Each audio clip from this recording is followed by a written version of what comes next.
Hi, this is Crystal Starr with iChakras, and today we're going to be talking about my favorite subject, crystals. The first stone is Red Jasper, and this little stone right here is my absolute favorite for the root chakra. Whenever my clients are looking for more stability, abundance, security in their life, I always recommend Red Jasper. Red Jasper gives you the exact frequency you're looking for when you're looking for more of a commitment in your life, when you're looking for more abundance. It's going to give your roots that frequency that it's craving and manifest exactly what you're looking for.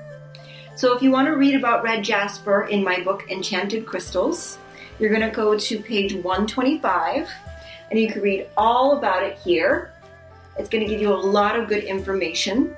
The healing properties enhances passion in one's love life. It brings one the courage to speak their own mind, encourages independence. So this stone is not only good for the root chakra, but it's also good for the sacral chakra because it really brings a lot of passion in your life.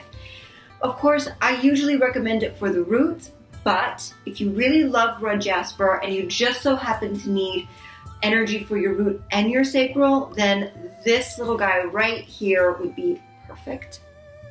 It also helps with the sense of smell, and it helps promote physical energy. So with Red Jasper, of course, the best place to put a stone is next to your nightstand because while you're sleeping, you absorb the most information. A scientific fact. But if you want to use it more accurately, you could place it in the center of your palm because your palms have chakras and they absorb and give energy. You could also place it on the tailbone while you're lying on your stomach and you're doing a visual or a meditation. You could lie down on your back and you could put it on the pelvic bone.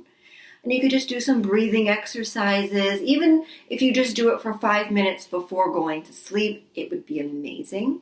And then put it right back on your nightstand. Now, if you have any other questions about Red Jasper, how to use it, what it's good for, leave a comment and I'll be sure to answer your questions. Love and light.